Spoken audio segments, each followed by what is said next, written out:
अस्सलाम वालेकुम। Surveys encyclopedia में आपको खुशामदीद कहते हैं दोस्तों। जैसा कि पिछले लेक्चर में हमने STS के जॉब जो 5 से 15 ग्रेड की सिंध गवर्नमेंट ने अनाउंस की, उसका सिलेबस हमने देखा था। उसमें जो सेक्शन से इंग्लिश था, मैथ था और GK था। ठीक है, तो इंग्लिश के 40 क्वेश्चन आएंगे, मैथमेटिक्स के 20 आएंगे एंड GK के भी 40 आएंगे। तो GK का जो पोर्शन और इंग्लिश का पोर्शन वो ज़्यादा है, तो उसको हम ज़्यादा टाइम देना पड़ेगा और कवर करने के लिए। और GK और इंग्लिश बहुत वाइड एरिया है, उसको कवर करने के लिए हमें थोड़ा सा टाइम ज़्यादा लगेगा। ठीक है, तो मैं जो आज लेक्चर मैंने बनाया पहला, वो GK के बारे में ही है। तो आज हम जो GK में एक टॉपिक पढ़ रहे हैं, वर्ड ऑर्गेनाइजेशंस। ठीक है, वर्ड ऑर्गेनाइजेशंस बहुत ही इम्पोर्टेंट टॉपिक है। वर्ड ऑर्गेनाइजेशन क्यों इम्पोर्टेंट है? क्योंकि जो भी टेस्ट होते हैं वो SPSC ले, पंजाब पब्लिक सर्विस कमीशन ले, या FPSC ले, STS ले, NTS ले, या FI ले, कोई भी जो भी इदारा होता है तो वर्ड ऑर्गेनाइजेशंस के सवाल देता है। ठीक है, ऑर्गेनाइजेशंस बहुत सारी हैं और उसमें से बहुत सारे MCQs निकलते हैं और टेस्ट में आते हैं। तो वर्ड ऑर्गेनाइजेशन का जो टॉपिक है मैंने पार्ट्स में डिवाइड करा है। आज मैं पहला पार्ट का आपको कवर कराऊंगा, जिसमें मैंने हेड क्वार्टर्स जो 20 ऑर्गेनाइजेशंस मैंने उठाई हैं। 20 ऑर्गेनाइजेशन वो बहुत इंपॉर्टेंट है, उनके हेड क्वार्टर्स और जो एब्रीवेशन होते हैं उनके फुल फॉर्म क्या होते हैं। ठीक है, हेड क्वार्टर्स जो होते हैं और जो ऑर्गेनाइजेशन होती है, जैसे कि UNO होती है, तो वो ये एक एब्रीवेशन है, उसका फुल फॉर्म क्या है वो भी मैं आपको बताऊँगा। ठीक है, तो जो 20 जो भी मैंने आज लेक्चर्स में इसमें शामिल किए हैं वो बहुत ही इम्पोर्टेंट है। आप कोशिश करिएगा कि आप सारी याद कर लें, अच्छे से प्रैक्टिस कर लें। और ये सिर्फ इस टेस्ट में नहीं, बल्कि जो भी टेस्ट आप देते हैं वो किसी भी डिपार्टमेंट में हो, उसके लिए ये इम्पोर्टेंट है। इसके जो रिटन नोट्स हैं वो भी मैं आपके साथ शेयर कर दूंगा और मैं अपने पेज पे भी ये शेयर कर दूंगा। अगर आपने मेरा पेज सर्वेज एनसाइक्लोपीडिया के नाम से विज़िट नहीं किया तो आप विज़िट करें और उसको लाइक कर दें, और मेरा चैनल भी सब्सक्राइब कर लें ताकि मैं आपके साथ वीडियोस और जो नोट्स हैं वो शेयर करता रहूं। ठीक है, तो आइए चलते हैं head quarters of word organisations की तरफ। तो पहली जो ऑर्गेनाइजेशन है वो है UNO। ठीक है, UNO तो आप सबको पता होगा कि क्या है। UNO क्या है? United Nations Organization. ठीक है, UNO का किसका शॉर्ट फॉर्म है? यूनाइटेड नेशंस ऑर्गेनाइजेशन, ये सवाल आता है। और इसका हेड क्वार्टर है कहाँ पे? न्यूयॉर्क सिटी में, वो है USA में। ठीक है, अमेरिका में।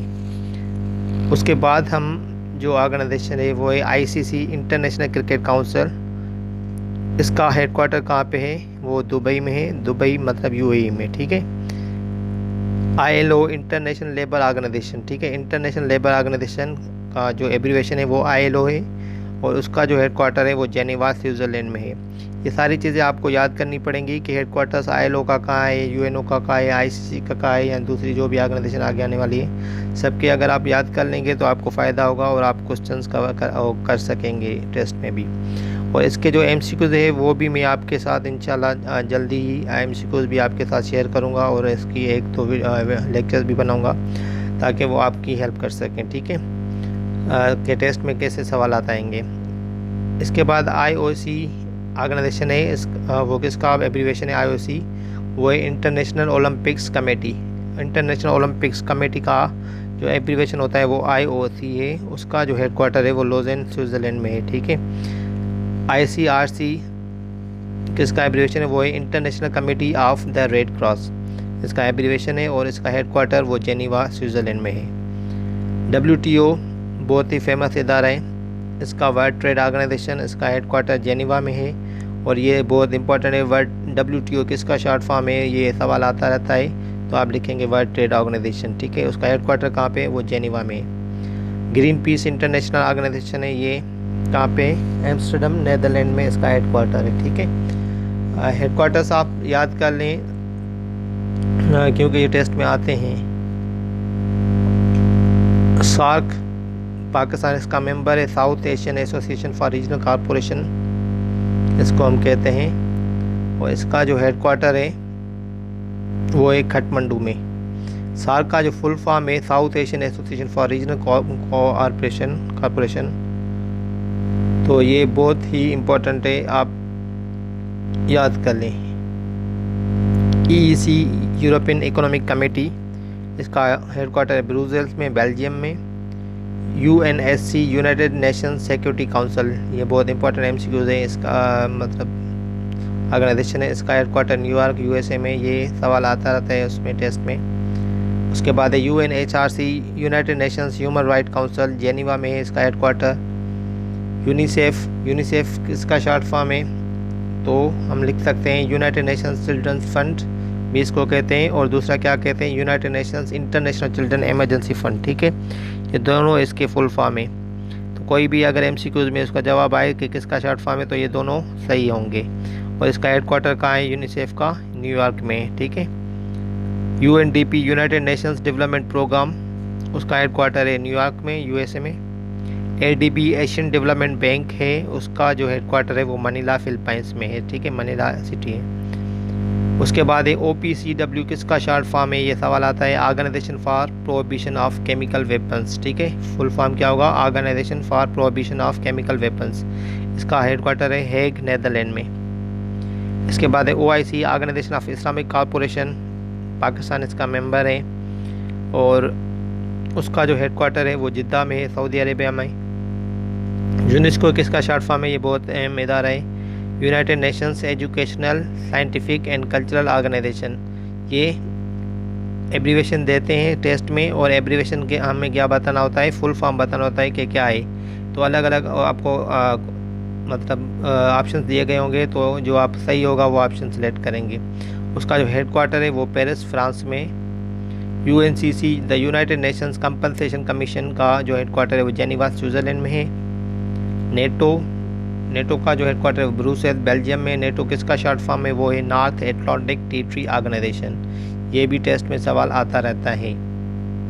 तो जो भी ऑर्गेनाइजेशन मैंने उठाई है, इन सब में से सवाल क्वेश्चंस टेस्ट वगैरह में आते रहते हैं, तो आप सारे कवर कर लें। एम्नेस्टी इंस्टॉलेशन लंदन में है इसका हेडक्वार्टर। तो ये जो टेस्ट होते हैं PTS के या NTS के, या जो भी पाकिस्तान में कोई भी इदारा हो, ये ऑर्गेनाइजेशन में या तो आप वो हेडक्वार्टर दे देंगे, या तो आपको बताएंगे, पूछेंगे कि एब्रीवेशन किस चीज़ का है, या तो आपको बताएंगे ये ऑर्गेनाइजेशन कौन सी डेट पे वजूद में आई। तो ऐसे सवाल वो अक्सर आते हैं, या कितने कंट्रीज़ उस ऑर्गेनाइजेशन के मेंबर है, ये भी सवाल आते हैं। तो कोई भी ऑर्गेनाइजेशन आपको दे देंगे, पूछेंगे कि इसके मेंबर्स कितने हैं, कहाँ पे इसका वजूद कब हुआ, हेडक्वार्टर्स कहाँ पे, ऐसे सवाल ऑर्गेनाइजेशन के आते रहते हैं। तो ये पार्ट 1 था जो मैंने आज आपको बताया। 20 ऑर्गेनाइजेशन मैंने लिए, और भी ऑर्गेनाइजेशन थे, वो इंशाल्लाह अगले लेक्चर्स में हम कवर करेंगे।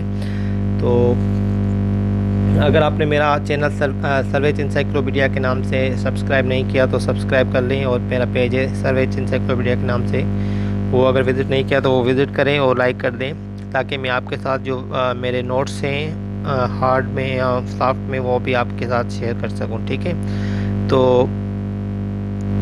अगर आपको व्हाट्सएप पे मेरे नोट्स चाहिए तो वो भी मैं डिस्क्रिप्शन में अपना नंबर, व्हाट्सएप का नंबर शेयर कर देता हूँ। अगर किसी को चाहिए तो वो मुझे टेक्स्ट करके वो नोट्स ले सकता है। और मैं कंपाइल नोट्स कर रहा हूँ STS की जॉब्स जो अभी आई हैं, उसके हिसाब से वो जैसे जैसे कंप्लीट होते जाएंगे वो मैं इंशाल्लाह व्हाट्सएप ग्रुप्स में और फेसबुक पे शेयर करता जाऊँगा। और जो इम्पोर्टेंट पॉइंट्स है उसके मैं लेक्चर्स भी बनाता जाऊँगा।